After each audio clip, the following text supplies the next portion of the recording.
다들 준비됐어요?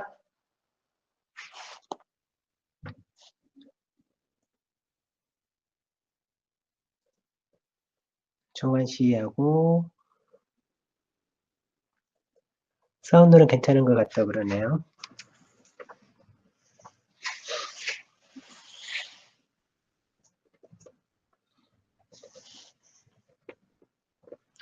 원상 씨도 왔나 보죠?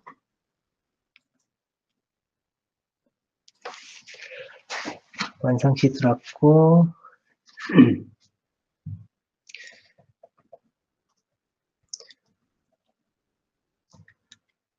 천천히 시작을 해보도록 할게요. 오늘은 스레드 관련된 두 번째 시간이에요. 시험 다 끝났다네요. 좀 따라하지.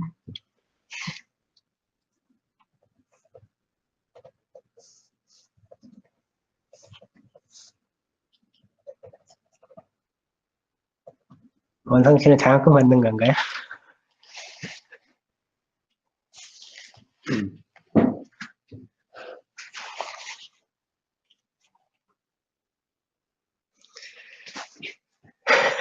자, 시작하도록 할게요.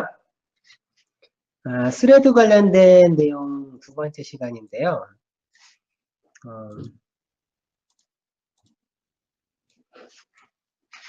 일단 기본 코딩을 하나 작성해 가면서 얘기를 해 가도록 할게요.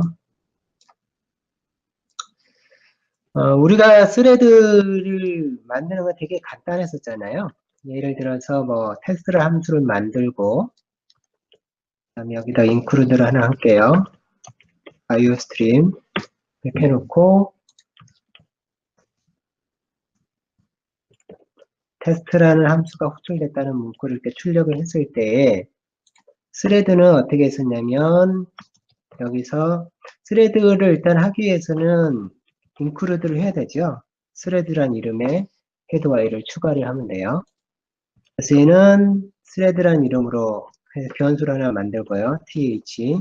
그 다음에 여기서 이렇게 함수 포인터를 그냥 이렇게 넘겨주면 돼요. 그럼 얘가 그냥 스레드 하나 만들어져가지고 돌아가는 거예요. 그래서 스레드가 끝날 때까지 기다려줘야 되잖아요. 그래서 join으로 이렇게 해서 이렇게 기다리게 되죠. 그래서 이 프로그램은 스레드가 두 개가 돌아가는 거예요. 그렇죠? 그래서 하나의 스레드 떠서 테스트를 콜하게 되고 메인은 기다리고 있고요. 그래서 이 스레드는 저번 시간에 얘기한 내용은 뭐였냐면 OS가 제공하는 스레드가 있는데 그 스레드를 감싸고 있는 녀석이 누구냐면 std 스레드다라고 얘기를 했어요.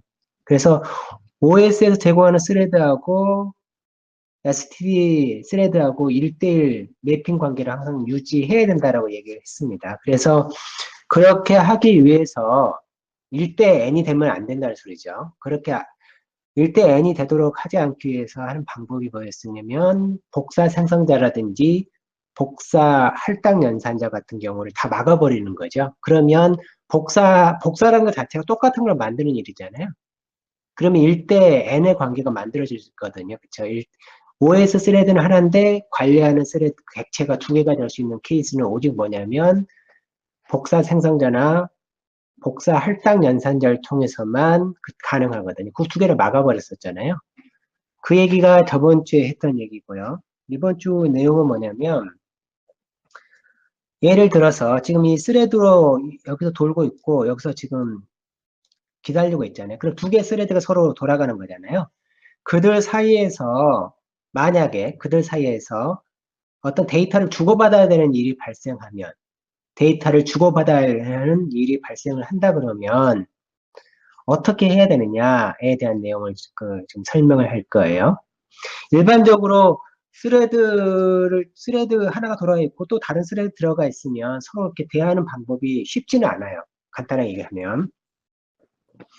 우리가 일상적으로 사람과 사람 사이, 사람을 스레드라고 본다 그러면 사람과 사람 사이에서는 뭐 의견 조율이라든지 이런 게 굉장히 편하잖아요. 또 말하면 어지간해서 알아먹고요. 그쵸? 그게 되는데 이 스레드는 그렇지가 않아요. 개념적으로.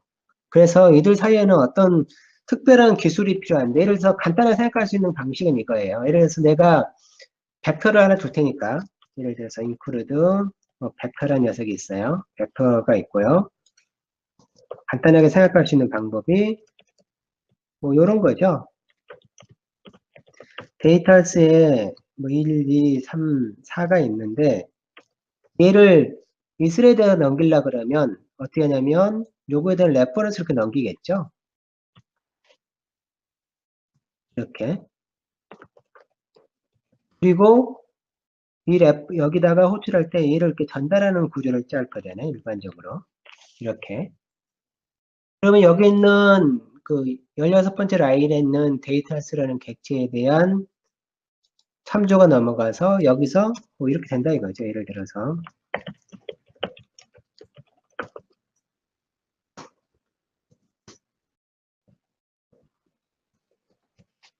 요렇게. 요렇게 하는 걸 생각할 수가 있지만 이런 방법은 굉장히 좋은 방법이 아니에요. 왜냐하면 내가 데이터스가 이쪽에 전달을 냈잖아요. 그쵸? 그러면 이 데이터스를 이 테스트를 호출하는 스레드에서도 데이터스를 건들고 있는 거고 나도 충분히 여기 요 사이에서 충분히 건들 수가 있게 되잖아요. 데이터스를. 여기서 데이터스를 건들 수가 있게 되거든요. 그래서 이렇게 하는 방법은 굉장히 어떠냐면 잘못된 길로 갈 수가 있어요. 잘못된 길로요. 왜냐하면 동시에 건들게 되면 그 동기화 문제, 동시에 데이터를 건들거나 그러면 또는 데이터의 사이즈를 푸시백 한다든지 이런 명령을 쓰게 되면 메모리를 이동시키잖아요. 내부적으로. 그래서 그런 문제들 때문에 두 프로그램은 온전하게 돌아가기 힘들어요. 그래서 어떤 방법을 쓰냐면 이런 방법을 쓰지 않고 어떤 식으로 한다 그러면 이게 클리어할 수 있냐면 이렇게 하면 생각해 볼까요? 예를 들어서 얘를 이렇게 하고요. 그리고 여기서 어떻게 하냐면 이렇게 한다 그러면 어떻게 되나요?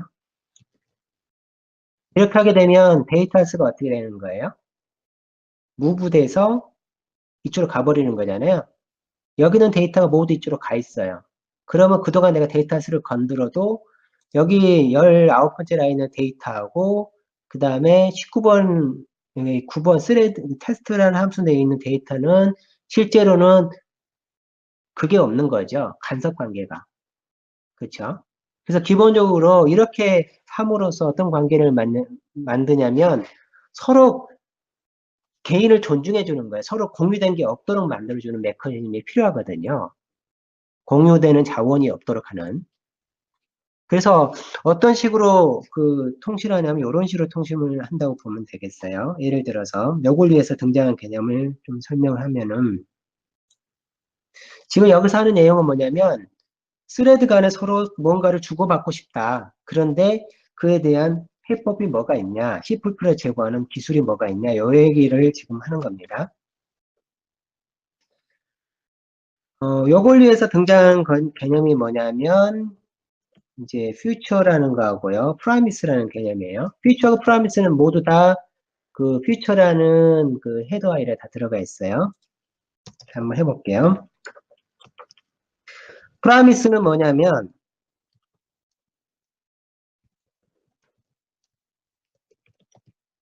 이렇게 썼다고 합시다.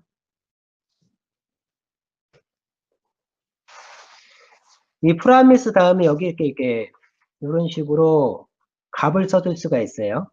근데 요 뜻은 뭐냐면 promise란 얘기는 뭐냐면 약속할게. 내가 벡터의 인트라는 데이터를 너한테 줄 거야. 그걸 내가 약속하지. 이런 의미예요.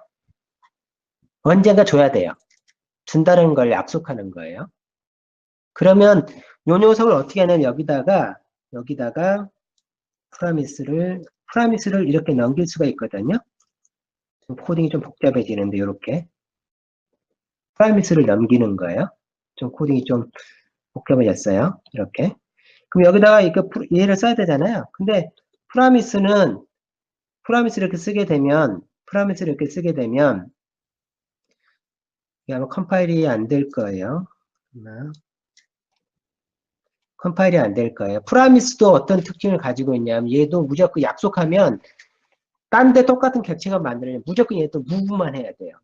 카피를 하면 안 돼요. 그래서 여기서 익사 듣는 소리거든요. 이렇게 이렇게 써주면 컴파일이 돼요. 그러면 얘는 똑같이 가버렸죠? 그쵸? 그럼 이 프라미스를 통해서 여기다가 예를 들어서 제가 하나 이제 프라미스를 한번 약속을 지켜볼게요. 이렇게 해서 벡터하고 int 데이터스 하고 1, 2, 3, 4를 써요. 그런데 약속 지키는 거 어떻게 하냐면 프로에다가 이게 프라미스에 setValue라는 게 있어요. setValue에다가 데이터스를 써요. 이렇게.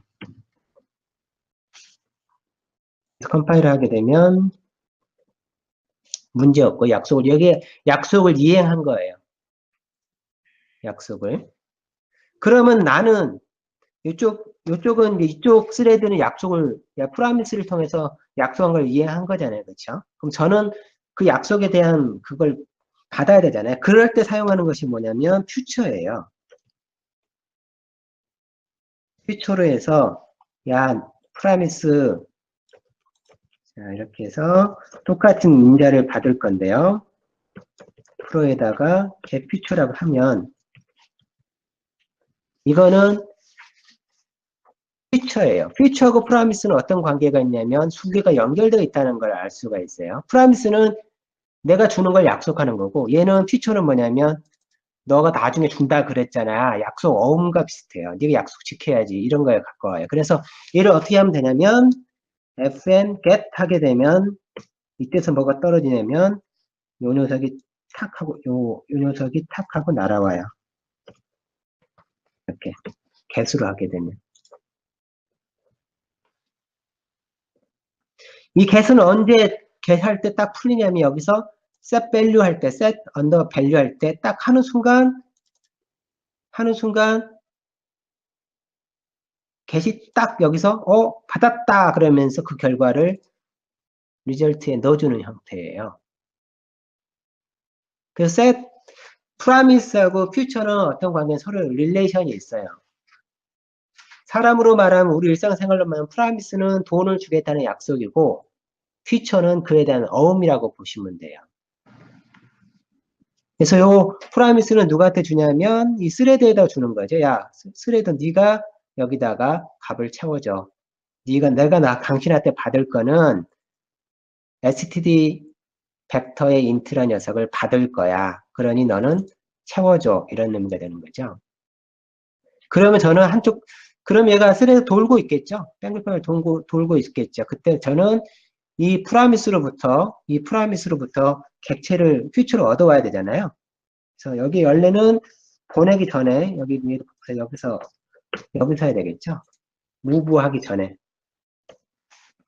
무브를 해버리기 전에 퓨처를 얻어내고 퓨처가 이제 이동된 이후에 퓨처를 얻어내고 그 다음에 프라미스는 무브 시켜버리고요. 그 다음에 퓨처에서 개를 얻어내는 이런 구조를 따라야 될 거예요. 그럼 이렇게 되면 어떻게 되냐면 이렇게 되게 되면 이쪽 스레드 메인 스레드 입장에서는 퓨처만 바라보게 되는 거고 그 다음에 그 반대편에서는 프라미스에서 값을 채울 것만 고민하면 되는 거예요. 그리고 값을 채우는 순간에 그 값이 어떻게 하냐면 이 get을 통해서 이쪽으로 무브 되어져요. 값이 여기서 무브 되어지는 거거든요. 그래서 그 결과를 한번 출력을 해보게 되면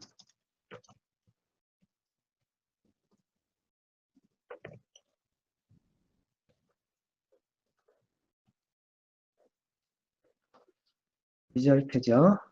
이렇게 하면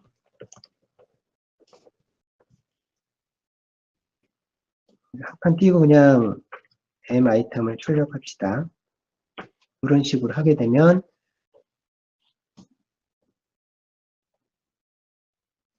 예, 테스트가 저 앞에서 출력된 거고요.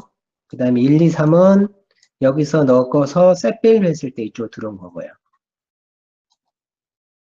이렇게 함으로써 얻는 이점은 뭐냐면 프라미스 이 상대편 받는 쪽에서는 퓨처만 바라보면 되고 그 다음에 값을 주도록 약속한 쪽에서는 이 프라미스만 바라보도록 함으로써 여기서 툭 던지면 툭 던지는 순간 이 데이터가 어디로 가냐면 무브에서 이쪽으로 가도록 되어져 있어요.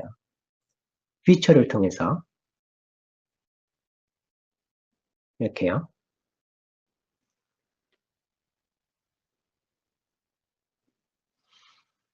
네, 굉장히 중요한 기술이에요. 그래서 피처는 뭐냐면 말 그대로 우리가 미래라는 얘기잖아요. 그렇죠?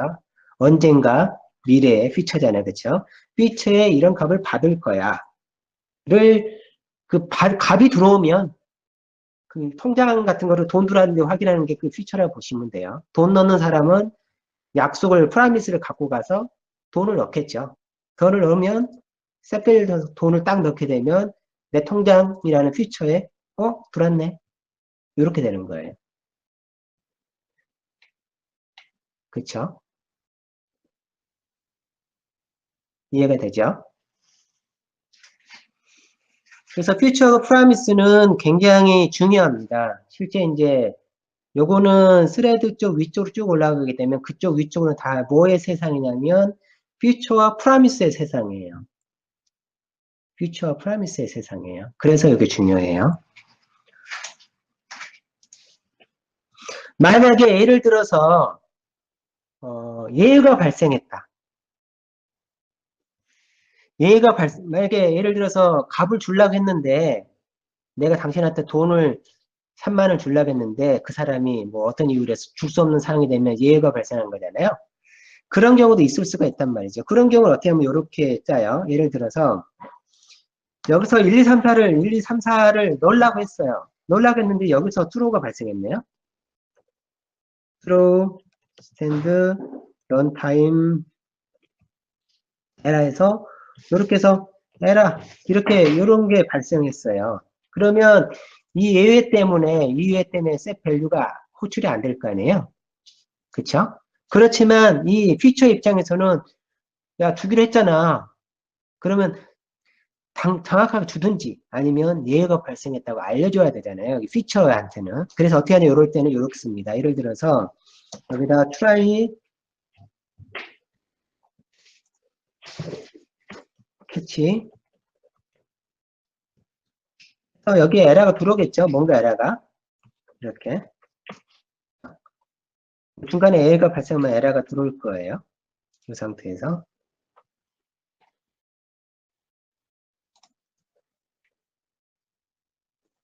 자 그럴 때 어떻게 하냐면 프로에다가 셋 익셉션이라는 게 있어요.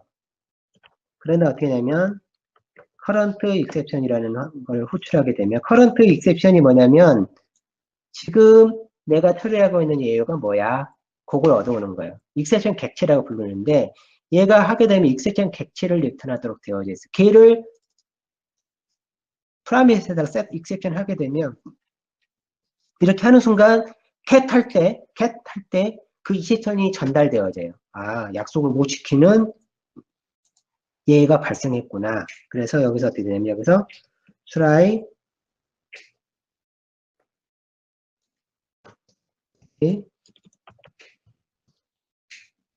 여기서 스탠드 런타임 에러 했잖아요. 런타임 에러에서 EX 쓰고요. 이렇게 도대체 어떤 이유로 돈을 못 준다는데 그거를 여기서 확인할 수가 있죠. 얘는 정상적으로 왔을 때 결과니까 여기에 들어가야 될 거고요. 이렇게 cat 할 때 뭘 알게 되냐면 예외가 발생했다는 거 알게 되고 그러면 예외는 원래 어디서 발생했어요? 테스트에서 발생했잖아요. 그렇죠? 테스트라는 별도 다른 스레드에서 예외가 발생했지만 그 예외를 프라미스를 통해서 다시 전송시키는 거예요. A 스레드에서 예외가 발생했는데 그 예외를 원래 B 스레드에다가 나 예외 발생했어. 그거를 프라미스를 통해서 알려주는 거예요. 그러면 여기서 당신 일 제대로 못 처리하고 무슨 예외가 발생했는지를 알 수가 있게 되죠. 그래서 확인을 해보면 이렇게 에라라는 문구가 출력되는 걸 확인할 수가 있어요. 에라는 여기서 런타임 에라 할 때 우리가 에라라는 문구를 보냈잖아요. 그게 에라의 내용이 뭔데? 그래서 그게 what이에요. ex what 해서 에러 내용이 뭐야? 이렇게 출력해 보니까 이렇게 예외가 서로 전파되는 걸 확인할 수가 있어요. 그래서 이 프라미스하고 퓨처를 통해서 두 스레드 간의 값을 주고 한쪽에서 넣어주고 한쪽에서 받고 또 예외가 발생하면 예외를 넣고 한쪽에서 예외를 캐치하고 이렇게 만들 수가 있어요. 그럴 때 예외 처리할 때 사용하는 방법 중 하나가 이런 식으로 처리합니다. 커런트 익셉션이라고 해서 여기 아마 최근 스펙에 추가된 걸 거예요. 찾아볼게요. 11 스펙부터 추가된 거죠. 11 스펙에 커런트 익셉션이라는 게 추가가 됐어요. 익셉션 처리에 대한 내용은 뭐 깊게 들어가지는 않을 건데 기본적으로 익셉션 처리는 우리가 배운 것들 중에 쉐어드 피트리알이라고 있잖아요. 참조 기반에 참조하지 않으면 객체 사라지는 거고 그 쉐어드 피트리알이라고 있는데 스마트 포인터 중에 이 커런트 익셉션 처리도 익셉션을 처리하는 과정에서 실제 본체가 따로 있어요. 익셉션 객체가 따로 있고 걔에 대한 스마트 포인터 가지고 장난치는 거거든요. 그래서 우리가 받는 건 다 스마트 포인터를 받아요. 실제로 내부적으로는 원래 객체 로 데이터가 따로 있고 걔에 대한 스마트 포인터를 받거든요. 근데 커런트 익셉션을 하게 되면 그 스마트 포인터예요. 그 스마트 포인터 지금 내가 전달받은 스마트 포인터, 예외 객체, 예외에 대한 스마트 포인터를 셀 익셉션에 이렇게 넣을 수가 있습니다. 예외는 11 스펙에서 좀 많이 변화가 됐어요. 그 이후에. 지금도 좀 많이 변화는 되고 있고, 실제로요. 어쨌든, 이런 식으로 처리할 수가 있어요. 여기서 우리가 한 가지 알 수 있는 일은 뭐냐면, 셋밸류로 호출하는 순간에, 이 테스트라는 함수가 종료가 안 될 수도 있는 거잖아요. 그쵸? 그 다음에, 여기 다시 이제 단순하게 좀 들어갈까요? 복잡한 코드는 좀 없애고, 이렇게 한번 짜봅시다. 이 get이 호출된다는 소리는 setValue가 호출된다는 소리잖아요. 근데 setValue가 호출될 때 이 스레드가 종료 안 될 수도 있잖아요. 그쵸? 물론 얘 같은 경우는 얘를 먼저 보내면 되겠죠. 여기다가 이렇게 먼저 넣어놓으면 스레드가 끝날 때까지 기다리고 난 다음에 이렇게 하게 되면 역시 똑같이 작동을 해요. 작동상의 문제는 없어요. 이렇게. 그렇지만 코딩을 어떻게 짜느냐에 따라서 이 테스트 함수가 종료된 이후에 내가 getValue를 점 get을 하는 건지 아니면 그 이후인지 이전인지 알 수가 없잖아요. 그래가지고 표준에는 어떤 게 들어가냐면 여기에 추가가 됐어요. 지금 프라미스잖아요. 프라미스에 보면 이런 게 있습니다. 이렇게 s로 시작하는 명령어들이 있어요. thread exceed라는 개념. 그래서 예를 들면 이런 거죠. set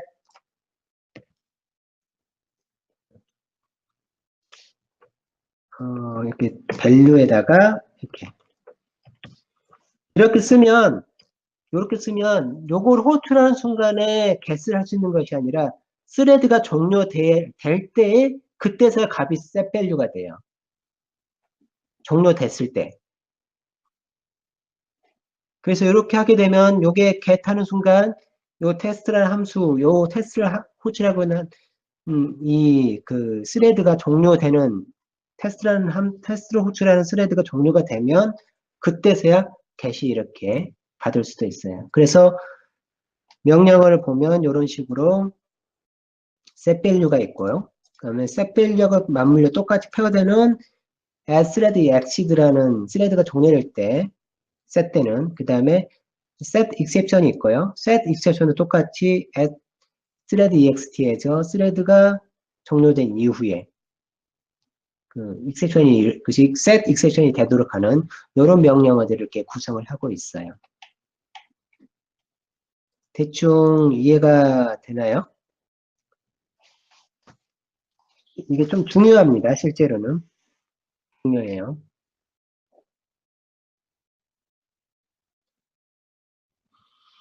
그쵸? 스레드가 종료 안 되면 개수를 못 받지. 여기서는 이 조인하고는 관련이 있나 모르겠는데, 못 받을 것 같은, 여기서는 어떻게 되나? 예외가 발생해 버리죠. 그래서 스레드가 종료되는 거를 확실하게 알고, 확인하고, 그 다음에 그 get value를 받고 싶다 그러면, 이런 명령으로 add thread exceed라는 명령을 통해서 세팅을 해주면 됩니다. 스레드 종료되지 않으면 값을 못 받아요.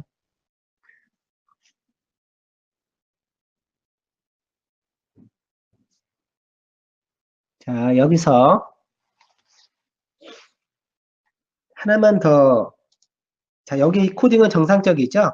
지금 프라미스 넘기고, 요거는 좀 코딩이 복잡해 보이긴 하는데, 실제는 그리 복잡하지는 않아요, 이렇게. 요거는 코딩을 다시 한번 확인해 보면, 그냥 이렇게 뭐지? 코딩이 컴파일 안 됐나?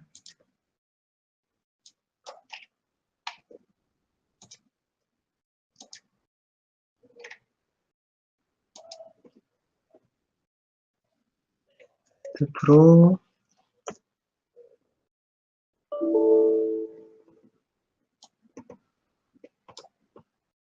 이건 또 뭐가 갑자기 생기나 모르겠네요. 스레드가 끝나기 전에 게시 호출돼서 그런 거 아닐까요? 여기 바꿨는데,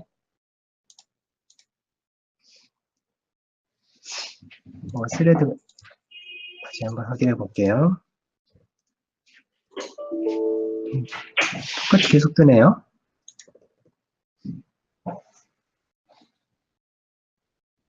조인 됐고, get, read, details.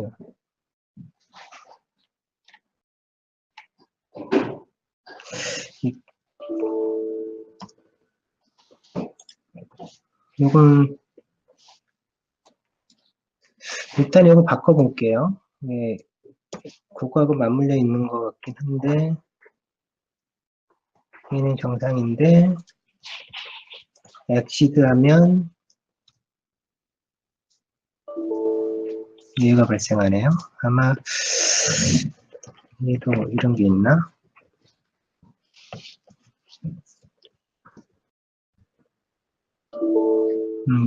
이거는 잘 모르겠네요. 갑자기 뜨기 시작하는데, 우선은 요걸 설명할 건 아니었으니까 조금 뒤로 하고요.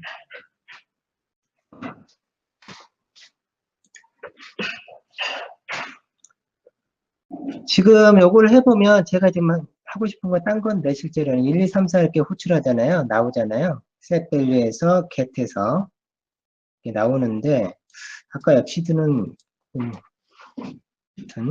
근데 여기서 만약에 get을 한번 더 호출하면 어떻게 될까요?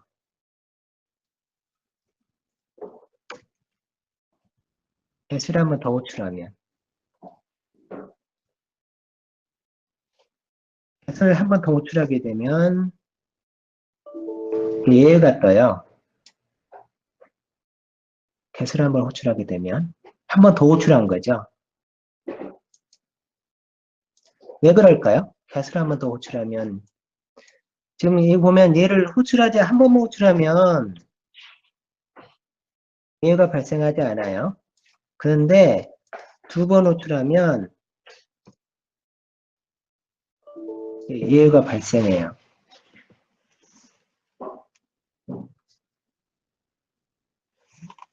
예, 그거 비슷한 거죠. 그러니까 얘는 뭐냐면 get 하게 되면 피처에서 get 하게 되면 move 시키는 거예요, 데이터를. 이미 데이터 한 번만 딱 가도록 약속이 되어 있는데 또 달라 그런 거죠. 아까 그거를 보면 조금 전에 100만 원 줬는데 100만 원 또 달라고 하는 꼴이에요. 그래서 얘는 move 하도록 되어져 있어요, 무조건. move 하게 되면 그쪽에 비어 있잖아요. 그러면 비어 있는데 달라 그러면 얘가 발생하도록 되어 있어요. 그래서 문서에도 보면 지금 피처죠.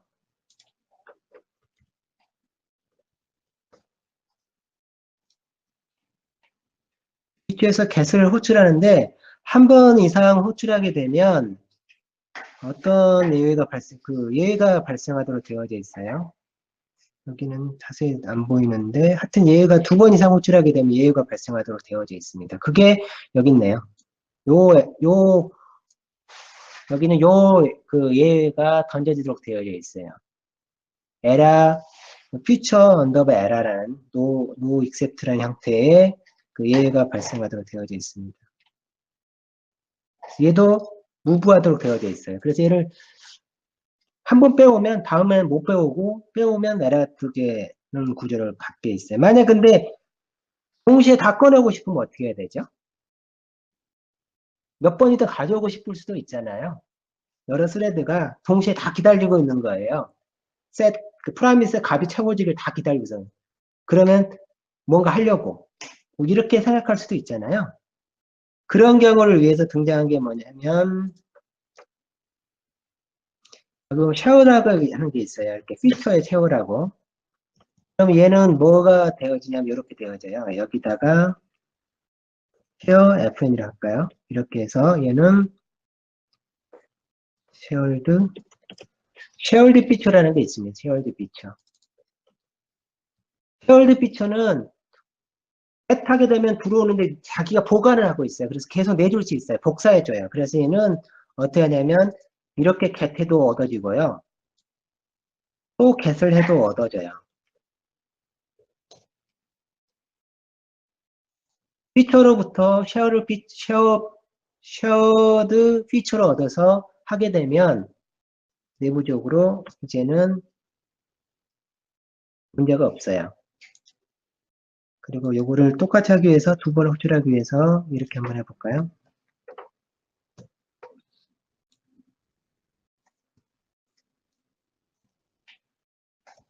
이렇게 두 번 호출해 보면 뭐 1, 2, 3, 4, 1, 2, 3, 4 이렇게 두 번 출력되겠죠. 이렇게.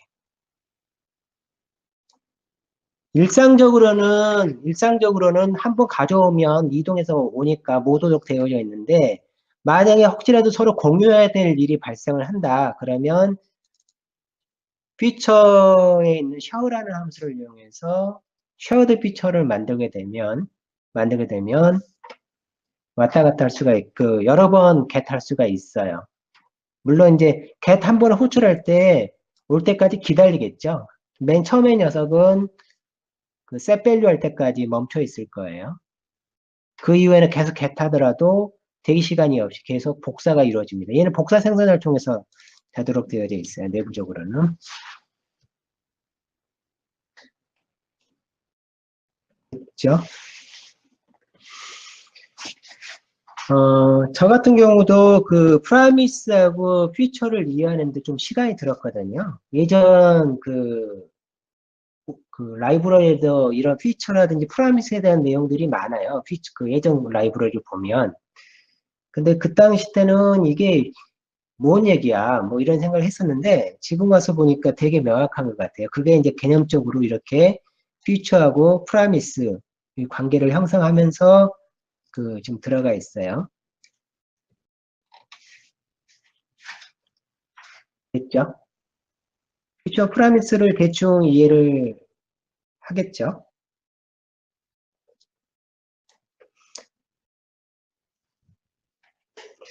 다음은 클래스 두 개 정도 만들고 이제 마무리를 할 건데요.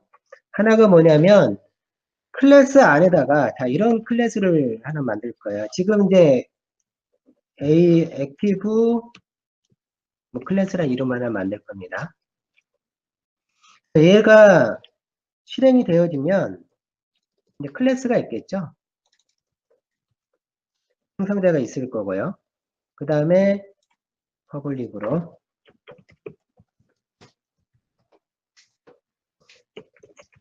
프라이빗으로 뭐가 있냐면 std thread가 이렇게 들어가 있어요. th가 이렇게.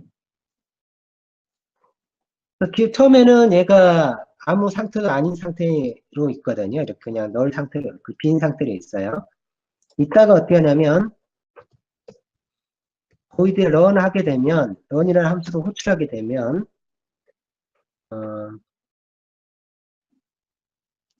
std thread 뭐 fn이라고 할까요? 그래서 람다로 예를 들어서 하나를 람다도 할 수 있잖아요.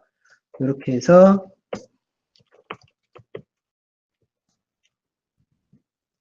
헬로 스레드라는 문구를 출력하는 식으로 출력하고 한 대를 끝내는 식으로 이렇게 할 거예요.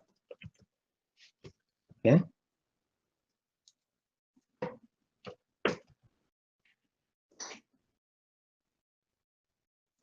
그런 다음에 이 th에다가 얘를 스탠드 무브 시키는 거죠. 스탠드 무브 fn.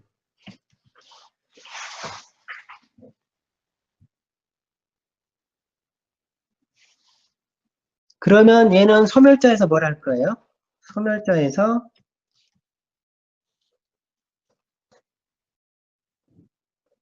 th가 조인업을 하면 if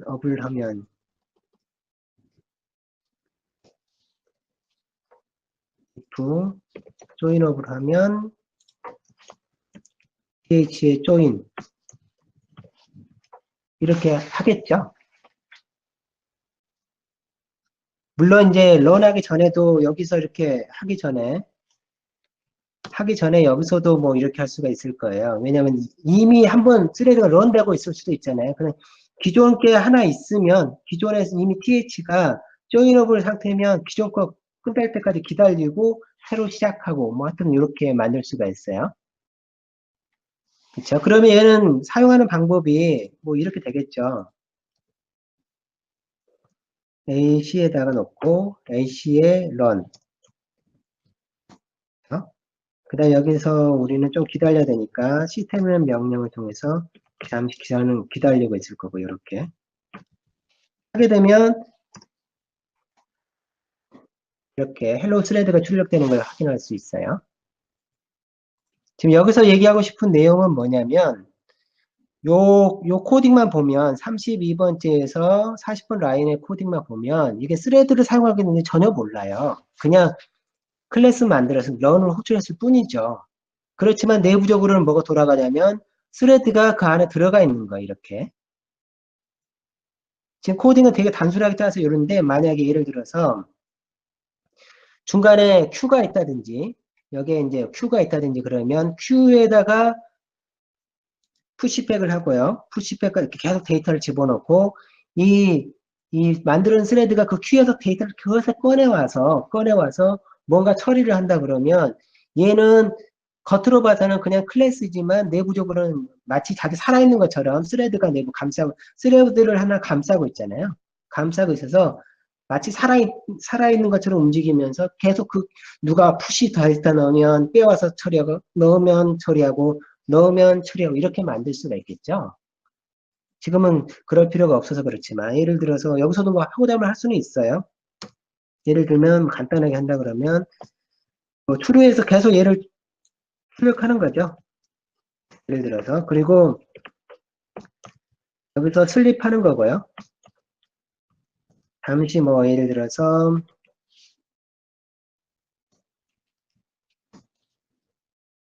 뭐 100마이크로 밀리세컨드 정도 쉬고 출력하고 그 다음에 여기서 밖에서 종료해라고 하면 이제 끝나야 되잖아요. 끝날 때 전에 한 것처럼 이렇게 오토믹 같은 걸 하나 넣을 수 있을 거란 말이죠. 그래서 여기다가 std 오토믹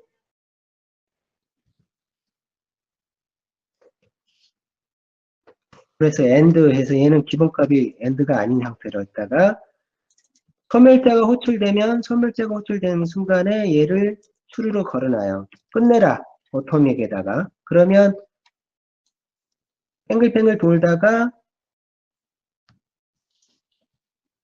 이게 this죠. this가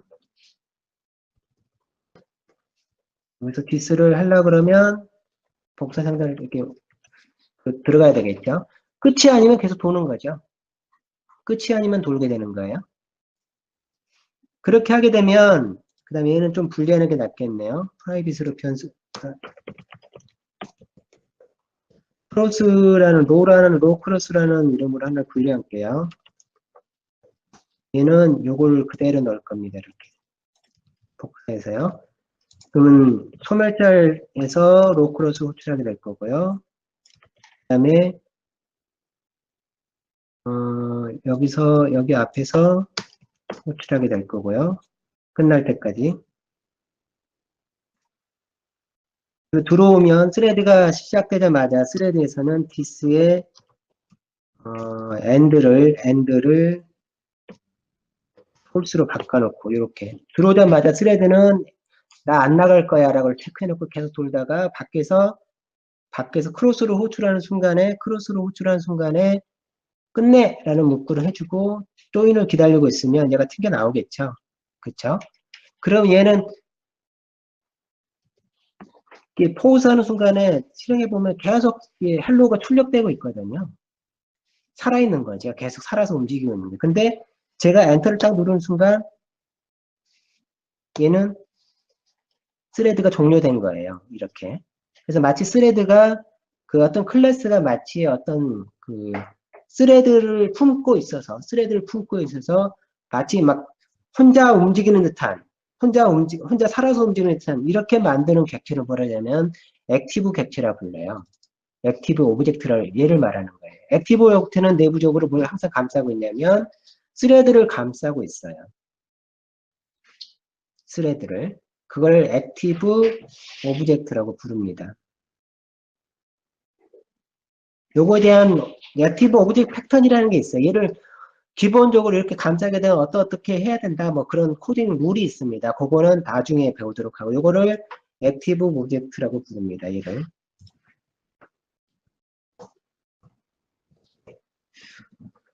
액티브 오브젝트라고. 자바나 이런 걸 하시는 분은 i러너블이라고 하는 인터페이스가 있어요. 걔를 상속받으면 걔가 내부적으로 스레드가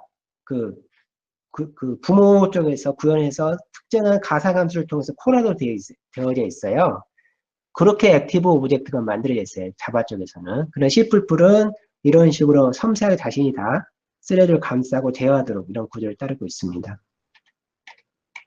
됐죠? 그 다음에 하나는 모니터 오브젝트에 대한 얘기를 좀 할게요. 두 개는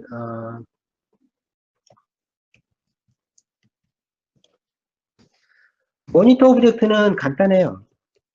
모니터 클래스 여러 가지 형식으로 만들 수가 있고 설계는 여러 가지로 만들 수가 있는데 뮤텍스가 락이거든요. 이렇게 뮤텍스를 하나 만들고 난 다음에요. 그리고 해서 내부에 뭐가 있냐면 이런 식으로 std 벡터 같은 게 있는 거예요. 이렇게 해도 되고 때로는 이렇게 뭐 상속을 받아도 돼요. 퍼블릭 상속으로 이렇게 하게 되면 좀 문제가 있군요. 이렇게 합시다. 데이터스. 그런 다음에 여기서 예를 들어서 get이라든지 무슨 함수를 호출할 때 있잖아요. 예를 들어서 get 이런 함수를 호출한다 그러면 무조건 얘는 어떻게 하냐면 락가드로 락가드를 걸어줘요.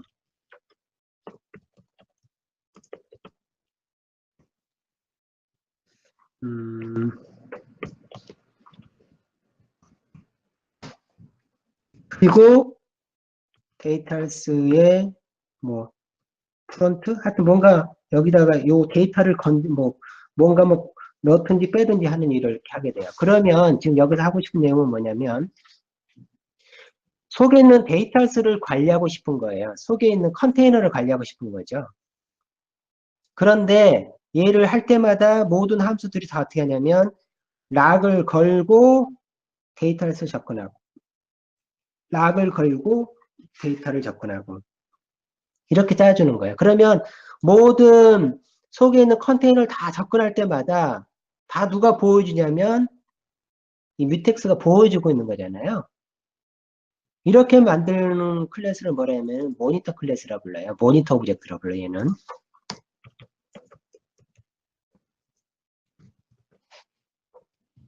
특정한 어떤 객체가 있어서 그 객체를 항상 접근할 때마다 어떤 식으로 접근하든 얘는 뭐냐면 동기화의 안정적. 여러 스레드 동시에 막 접근하더라도 얘는 항상 한 녀석만 접근할 수 있는 걸 보장해 주는 거죠. 그거를 모니터 오브젝트라고 불러요. 여기서 모니터라는 거는 락을 말해요, 실제로는. 왜 모니터인지 정확하게 모르겠는데 하여튼 락을 의미해요. 그래서 특정한 모든 스레드에서 이 객체를 접근할 때마다 그 스레드가 동기화에 대해서 안정되도록 아예 객체 자체를 락을 감싸고 있는 녀석이 모니터 클래스인 거고 스레드를 감싸고 있는 녀석이 오브젝트, 액티브 오브젝트 클래스인 거예요. 그렇게 정리하면 될 것 같아요. 자, 여기서 마무리하고요. 혹시 질문 있으신 분은 질문을 하면 될 것 같아요.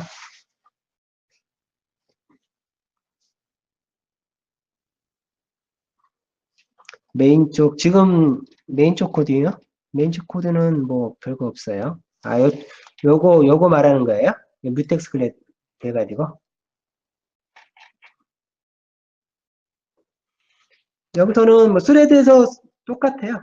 이렇게 해서 뭐 C에 뭐 get하고 뭐 이렇게 하더라도 이게 다른 스레드에서 이걸 해도 상관이 없다라는 거예요. 다른 스레드에서 이걸 참조로 넘겨서 다른 스레드에서 걔를 막 지지고 볶고 해도 동시에 막 해도 얘는 CL은 동기화 안정적인 거죠. 아예 객체 자체를 동기화 안정적으로 만들어 버리는 거예요. 여러 스레드에 동시에 접근할 수 있도록. 장단점은 있어요. 실제로는. 얘는 모든 스레드를 이렇게 만들어놨는데 모니터 클래스를 만들어놨는데 스레드 하나에서 사용한다 그러면 이건 소비죠. 계속 스레드를 만들어야 되는 상황이니까. 그렇죠? 그 뮤텍스 락을 걸고 막 이래야 되니까. 여러 스레드가 아닌데 오직 하나를 사용하는데 모니터 클래스를 설계하는 거는 부하지요, 실제로는. 근데 여러 스레드 진짜 사용한다 그러면 얘는 문제가 없어요. 나중에 이제 멀티 스레드에서 작동하는 객체를 만들어야 한다 그러면 그 락을 입히는 거죠.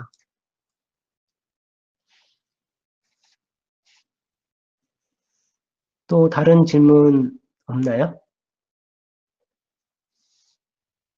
이제 속에 내부 들어가면 뭐 이너 인터페이스, 익스터널 인터페이스 뭐 이런 용어들 좀 등장하긴 하는데 기본적으로 모니터 클래스는 락으로 보호하는 거예요, 객체를. 락을 감싸는 객체, 락을 감싼 객체를 모니터 클래스라고 부르고 스레드를 감싼 객체를 액티브 오브젝트라 부르고 이렇게 정리하면 돼요. 실제로는.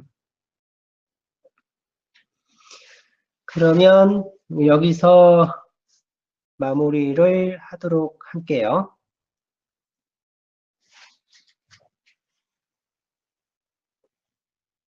네, 수고하셨어요. 또 종환 씨는 또 대박이래네. 내일 배드민턴 쳐요. 예.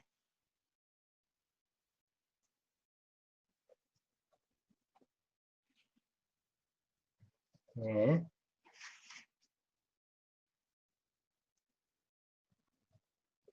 내일 배드민턴 치고 10시라네요.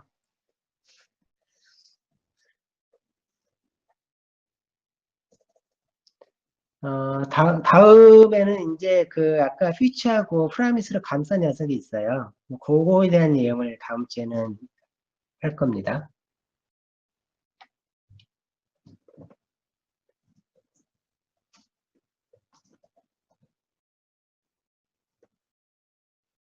자, 여기서 저는 나갈게요.